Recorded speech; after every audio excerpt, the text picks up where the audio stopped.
महोत्सव 2022 organised by समाज में बराबरी के हक की बात रखने वाली सुश्री Aditi Sharma ji, first trans woman from Dehradun Uttarakhand. एक बार सभी की तालियों का साथ चाहूंगी एवरीवन।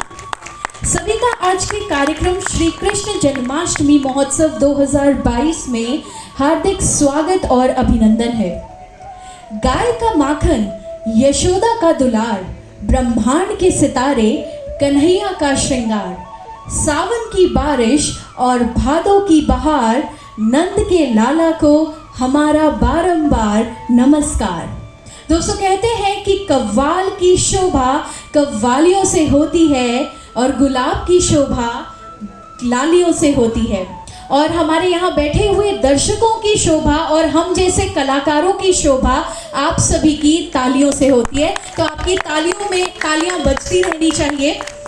आदर, अभिनंदन, आभार, नमस्कार, Sat Shri Akal, hello and a very glorious evening to all the respected and lovely audience present here. मैं एंकर कोमल राज शर्मा यहाँ पधारे सभी लोगों का स्वागत और अभिनंदन करती हूँ, और हमारे बैठे यहाँ सभी ऑडियंस के लिए बस इतना ही कहना चाहूँगी कि महफिल में मैंने आफताब देखा है, फूलों में गुलाब देखा है। महफिल में मैंने आफताब देखा है, फूलों में गुलाब देखा है। यूँ तो देखे हैं मैंने बहुत से शहर के लोग, यूँ तो देखे हैं मैंने बहुत से शहर के लोग, लेकिन देहरादून की ऑडियंस को सबसे खास देखा है। एक बार अपने लिए तालियां बजा दीजिए। मैं उत्तराखंड की बेटी कोमल राज शर्मा, अदिति क्रिएशंस व ट्रांसजेंडर कम्युनिटी देहरादून उत्तराखंड की ओर से सभी का स्वागत और अभिनंदन करती हूँ। मैं आज के कार्यक्रम का संचालन करूंगी और पूरे समारोह के दौरान आपके साथ रहूंगी। हमारे साथ में हमारे को होस्ट हैं पारस जी, इनके लिए भी जोरदार तालियों का साथ चाहूंगी everyone. Very good evening to all.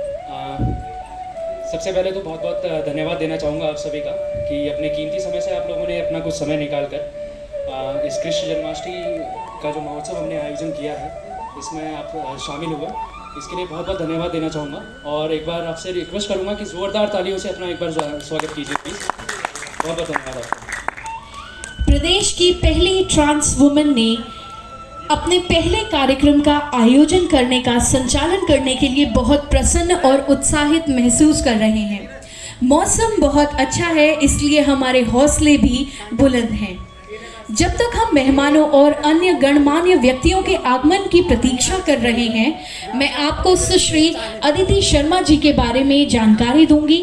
इसके बाद आप सभी को कार्यक्रम के संचालन के बारे में जानकारी दूंगी। जब मेहमान आएंगे तो मेहमानों का संक्षिप्त विवरण भी आप सभी को बताया जाएगा।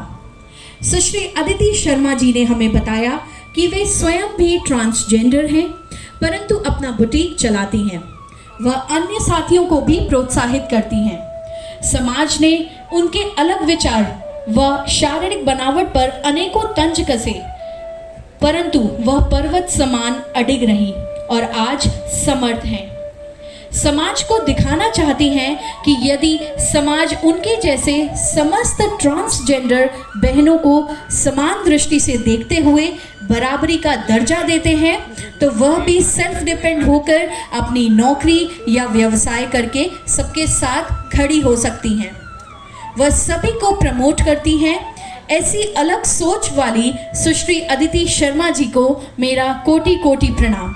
मैं एक बार रिक्वेस्ट करूंगी अदिति शर्मा जी, पहली ट्रांस वुमेन, मैं एक बार मंच पे आने के लिए उनको आमंत्रित करूंगी। एक बार आप सभी की तालियों का साथ चाहूंगी। सुश्री अदिति शर्मा जी, मैं चाहूंगी कि आप 2 मिनट के लिए मंच पर आएं।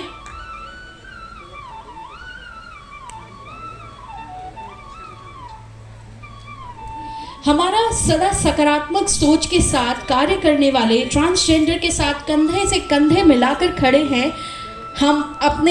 हम उन्हें अपने परिवार के सदस्य के रूप में स्वीकार करते हैं और समाज में नए मानक और सोच स्थापित करने हेतु समर्पित होकर उनके साथ खड़े हैं। वह हमारे समाज का हिस्सा हैं। यदि उन्हें रोजगार मिलेगा, वह सम्मान अधिकारों से जीने का अवसर बराबर मिलता रहेगा, तो वो अनेकों बुराइयों से दूर रह सकेंगे और समाज के विकास में अपनी महत्वपूर्ण भूमिका निभा सकेंगे। एक बार अदिति शर्मा जी के लिए आप सभी की तालियों का साथ हमें मिले। आज इतना खूबसूरत सा कार्यक्रम श्री कृष्ण जन्माष्टमी यहाँ पर ऑर्गेनाइज किया है उत्तराखंड की पहली ट्रांसजेंडर अदिति शर्मा जी ने। एक बार फिर से तालियों का साथ चाहूंगी। बहुत बहुत धन्यवाद मैम, आप यहाँ पर आए, बहुत बहुत धन्यवाद।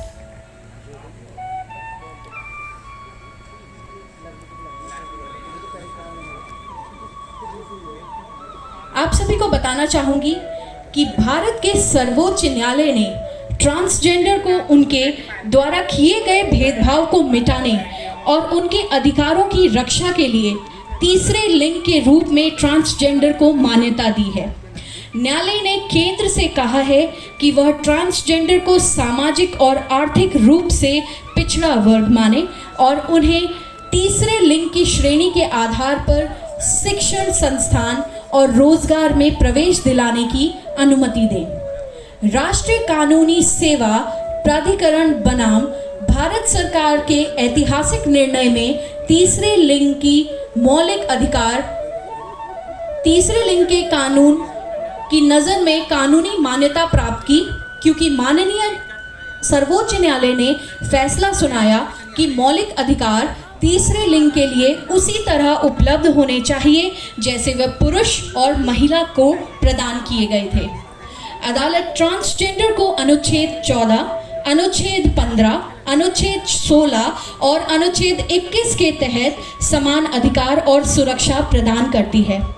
सर्वोच्च न्यायालय ने चुनाव कार्ड, पासपोर्ट, ड्राइविंग लाइसेंस और राशन कार्ड जैसे दस्तावेजों में तीसरी श्रेणी को शामिल करके और शैक्षणिक संस्थानों, अस्पतालों में प्रवेश के लिए ट्रांसजेंडर व्यक्तियों के अधिकारों की सुरक्षा के लिए और कुछ निर्देश दिए हैं, जिसके अनुपालन करने की जिम्मेदारी हमारी सरकार की है।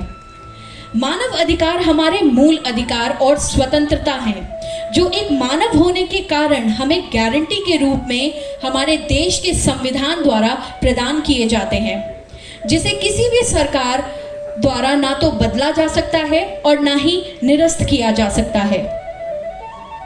इसमें हमारे जीवन का अधिकार, स्वतंत्रता, समानता और गरिमा और विचार अभिव्यक्त की स्वतंत्रता का अधिकार शामिल है। ट्रांसजेंडर लोगों को आवास, स्वास्थ्य, शिक्षा और रोजगार के मामलों में बहुत भेदभाव का सामना करना पड़ता है। उनके साथ किया गया भेदभाव समाज के कुछ व्यक्तियों के द्वारा लगाए गए कलंक और अलगाव से उत्पन्न होता है। ट्रांसजेंडर लोगों के अधिकारों की रक्षा करने और उन्हें भेदभाव से बचाने के लिए ट्रांसजेंडर व्यक्ति अधिकारों का संरक्षण अधिनियम 2019 में भेदभाव के खिलाफ निषेध शामिल है, जिसमें सबसे महत्वपूर्ण रूप से रोजगार, शिक्षा और स्वास्थ्य देखभाल जैसे महत्वपूर्ण क्षेत्र शामिल हैं। आज का इस कार्यक्रम का उद्देश्य सिर्फ इतना ही है कि जिस प्रकार हर व्यक्ति वर्ग को समाज में समानता का अधिकार प्रदान है, उसी प्रकार ट्रांसजेंडर को भी समाज में समानता मिले और रोजगार के नए अवसर मिले, उनकी काबिलियत के दम पर, ना कि उनकी शारीरिक बनावट के रूप में। यहाँ बैठे सभी ट्रांसजेंडर बहनों से बस इतना ही कहना चाहूँगी कि यदि समाज में आप अकेले चलेंगे तो यह समाज आपको तोड़ देगा, ठीक उसी तरह जिस तरह किसी एक चींटी को मसलना आसान होता है। वहीं यदि आप सभी एकजुट हो जाएं और अपने सम्मान, अधिकार और अस्तित्व के लिए एक हो जाएं, तो कठिन से कठिन परिस्थितियों में भी आप उसी प्रकार अडिग रहेंगे जिस प्रकार चींटियों का झुंड बड़े से बड़े हाथी को पराजित कर देते हैं। और अंत में बस यही कहूँगी कि मत पूछो हौसले हमारे कितने विश्रब्ध हैं, एक नई शुरुआत, एक नया आरंभ तय है, माना अभी हम निशब्द हैं।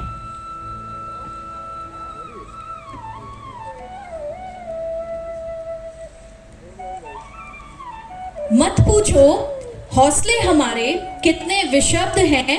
एक नई शुरुआत, एक नया आरंभ तय है, माना अभी हम निशब्द हैं। अगर जुनून हो तेरे सर पे तो तेरे अंतर में हो विश्वास, फिर ठोकर और ठुकराने का कहाँ होगा तुमको एहसास। मकसद में सच्चाई है तो सीना ठोक के यही कहो, झुकना होगा दुनिया तुमको, विश्वास पे अपने खड़े रहो, अड़े रहो, अड़े रहो। दोस्तों कहते हैं कि ख्वाहिशें आली होंगी आसमान बन जाएंगी, उदासियां गर्क होकर मुस्कान बन जाएंगी। आपकी तालियां हमारे हौसलों को हवा देते रहें, आपकी तालियां इस खूबसूरत से कार्यक्रम की जान बन जाएंगी। तो चलिए आगे बढ़ते हैं और अब मैं मंच पर आमंत्रित करना चाहूंगी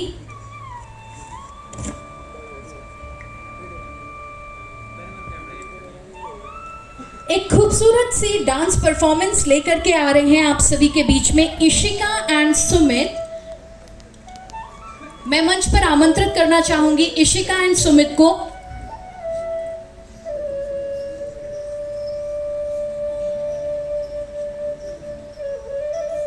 दोस्तों कहते हैं हर शाम हर किसी के लिए सुहानी नहीं होती, हर प्यार के पीछे कोई कहानी नहीं होती। कुछ तो असर होता है दो आत्मा के मेल का, वरना गोरी राधा सांवले कृष्ण की दीवानी ना होती। आप सभी की तालियों का साथ हमें मिले और एक खूबसूरत सी श्री राधा कृष्ण की झांकी आप सभी के समक्ष इशिका एंड सुमित के द्वारा।